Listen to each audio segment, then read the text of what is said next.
ഏത് മതത്തിൽ വിശ്വസിക്കാനും ഏത് രാഷ്ട്രീയ പാർട്ടിയിൽ പ്രവർത്തിക്കാനും വിദ്യാഭ്യാസവും സാംസ്കാരികപരമായിട്ടുള്ള സ്വാതന്ത്ര്യം ഭരണഘടന നൽകുമ്പോഴും മറ്റു സംസ്ഥാനങ്ങൾ ഉറ്റുനോക്കിക്കൊണ്ടിരിക്കുന്ന കേരളത്തിന്റെ ലോക്സഭാ ഇലക്ഷൻ അതിന്റെ മൂർജിതാവസ്ഥയിൽ കൊട്ടിക്കലാശം അവസാനിക്കുമ്പോൾ ഇനി ഇലക്ഷന് വെറും തുച്ഛമായ നിമിഷങ്ങൾ മാത്രം ബാക്കി നിൽക്കെ നമ്മൾ എത്താൻ ഒരല്പം വൈകി. രാഷ്ട്രീയ ചർച്ചകളായും സ്നേഹബന്ധങ്ങളായും രാഷ്ട്രീയ ചർച്ചകൾക്കൊടുവിൽ സ്നേഹബന്ധങ്ങൾക്ക് ഒരു വിള്ളലും സംഭവിക്കരുത് എന്ന് ഓർമ്മപ്പെടുത്തിക്കൊണ്ടും ഒരു കൂട്ടം പ്രവാസികളുടെ നിഷ്പക്ഷമായ വാക്പോര് കാണാൻ നമുക്ക്.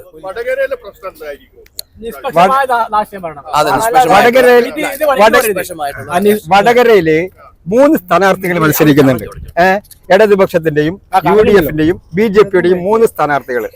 അപ്പൊ ശൈലജ ടീച്ചർ എന്നല്ല ഒരു ഊതിപ്പൊങ്ങിച്ച ഒരു ഇമേജ് ഉണ്ട് കേരള രാഷ്ട്രീയത്തിൽ. പക്ഷെ അത് വൃഥയാണെന്ന് നമുക്ക് ഈ തെരഞ്ഞെടുപ്പിൽ കൂടി മനസ്സിലാവും.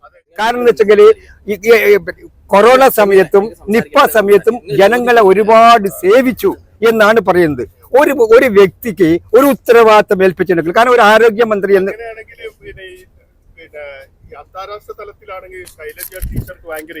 അതെ ശൈലജ ഒരു മിനിറ്റ് ഇമേജ് ഉണ്ട് എന്ന് ആര് പറയുന്നു? നിങ്ങൾ അതിനു വേണ്ടി പോലും PR വകുപ്പ്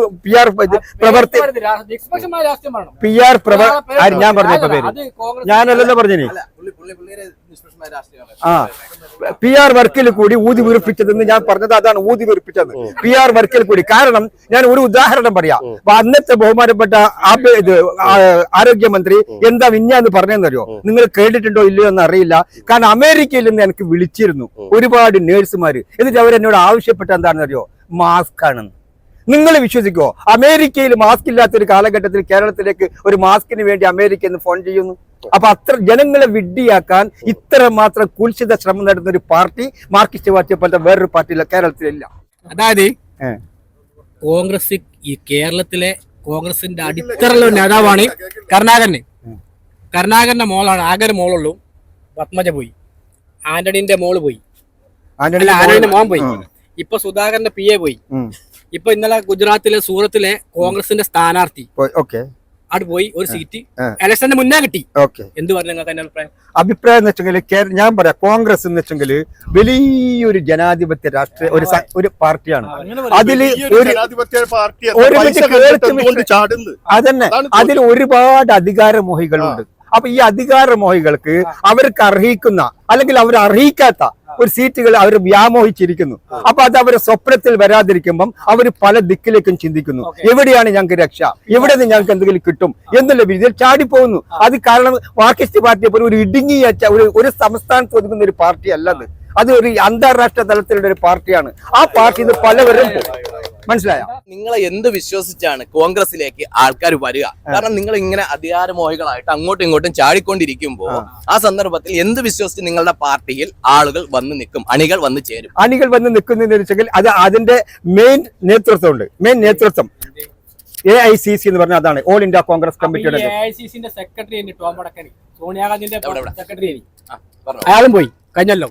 ഏത് ബേസിൽ ടോണി ഇന്ദിരാഗാന്ധി ഇന്ദിരാഗാന്ധി സോണിയാഗാന്ധി അവർ ഒരു വക്താവായിരുന്നു. കോൺഗ്രസിന്റെ ഒരു വക്താവ്. എന്തായിക്കോട്ടെ, സോണിയാഗാന്ധി കോൺഗ്രസിന്റെ ഒരു വക്താവ്, കോൺഗ്രസിന്റെ സെക്രട്ടറി എന്നല്ല, കോൺഗ്രസിന്റെ വക്താവായിരുന്നു. കാരണം വിവരങ്ങൾ പുറത്തറിയിക്കുന്ന പത്രപ്രതികൾക്ക് അറിയിക്കുന്ന ഒരു വക്താവ്. ആ വക്താവ് ഇപ്പൊ ഈ കേരളത്തിൽ ഇപ്പൊ നിങ്ങൾ പറയുന്നത് 20 MP-മാര് കോൺഗ്രസിനെ നമ്മൾ വിജയിപ്പിക്കണം എന്നുള്ളത് പറഞ്ഞിട്ടില്ല. ഇപ്പൊ ഈ പൗരത്വ പ്രശ്നം വന്നേ നമ്മളെ ഈ വിഷയത്തിൽ ലോക്സഭയിൽ ഇലക്ഷൻ വന്നേ ഈ 19 MP-മാരും വോട്ട് ചെയ്തില്ല. എന്താ കാരണം? ആരാ പറഞ്ഞ 19? തൊളിച്ചേരി കേരളത്തിൽ ചെയ്ത ഒരേ ഒരു വ്യക്തിയാണ് നിങ്ങൾ ഇവിടെ ആരിഫ്. അല്ലെങ്കിൽ തെളിയിക്ക്, അല്ലെങ്കിൽ തെളിയിക്കാലി. നീ ആരിഫ് ചെയ്തല്ലേ തെളിയിക്കും? മീഡിയ മൊത്തം തെളിവാണ്. മീഡിയ മൊത്തം തെളിവാണ്.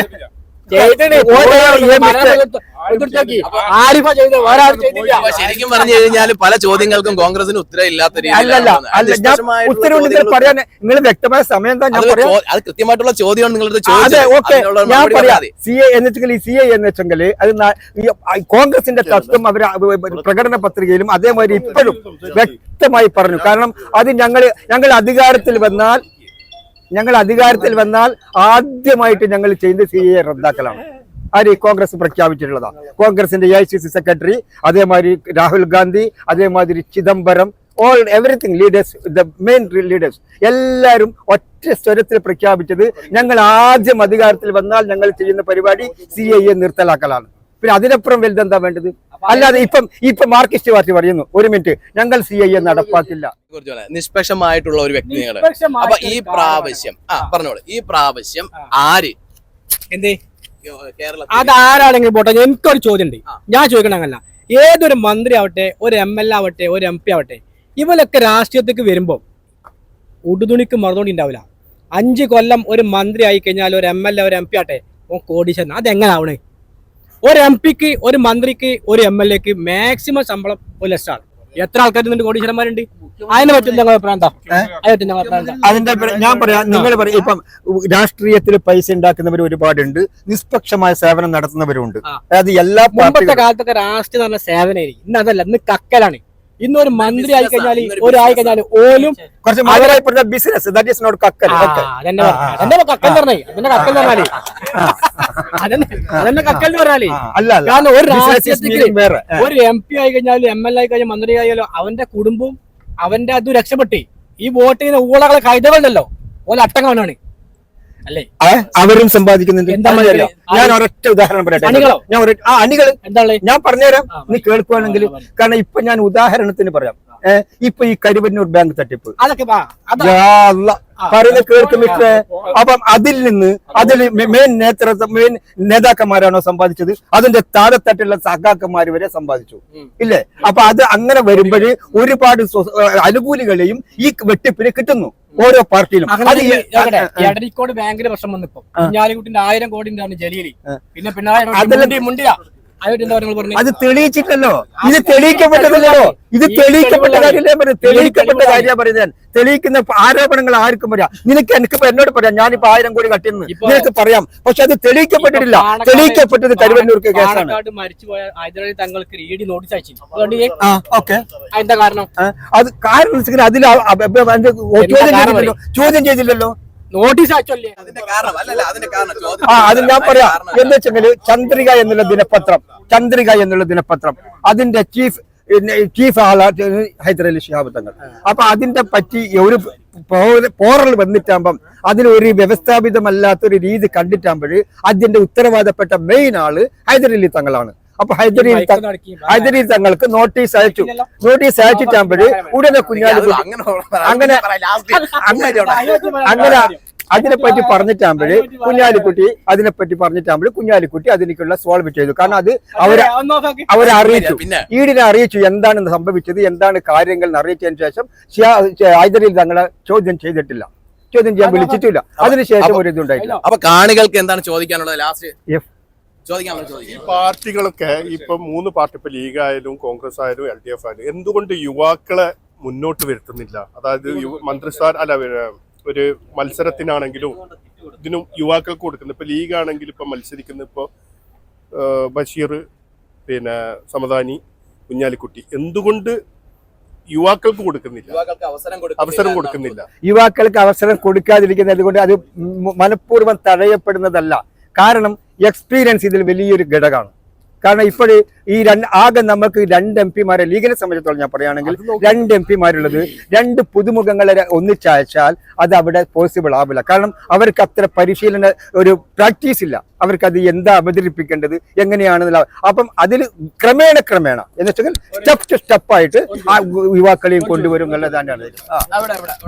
ഒരു ചോദ്യം, ഈ മുത്തലാഖ് ബില്ലിൽ കുഞ്ഞാലിക്കുട്ടി കല്യാണത്തിന് മുത്തലാഖ് കല്യാണത്തിന് പോയതല്ല. മുത്തലാഖ് അബ്ദുൽ വഹാബും കുഞ്ഞാലിക്കുട്ടി ബോംബെയിൽ വെച്ച് അവർ ഫ്ലൈറ്റിന് ടിക്കറ്റ് ബുക്ക് ചെയ്തു. ഫ്ലൈറ്റ് ക്യാൻസൽ ആയിട്ട് എന്ത് ചെയ്യും? ഓട്ടോമാറ്റിക് കല്യാണത്തിന് പോയതല്ല. അല്ലല്ല, നിങ്ങൾക്ക് എന്തെങ്കിലും ചോദിക്കണ്ട? വേറെ ആർക്കെങ്കിലും എന്തെങ്കിലും ചോദിക്കാനുണ്ടോ? അപ്പൊ നമ്മുടെ പ്രവാസികളായിട്ടുള്ളവരുടെ ഒരു വാക്പോരാണ് ചർച്ച ചെയ്തത് കോൺഗ്രസിനെ പറ്റി മാത്രമാണ് അല്ലെ? എൽഡിഎഫിനെ പറ്റി ഒരു ചർച്ച ഇവിടെ നടന്നിട്ടില്ല. ചോദിച്ചിട്ടില്ലെങ്കിൽ അവർക്ക് ഉത്തരവില്ല തരാന്. ആ ഒരു കാരണം കൊണ്ടാണ് ആളുകൾ ചോദിക്കാത്തത്. ആളുകൾ ഇല്ലാത്തതുകൊണ്ടാണ് ആയിരിക്കും.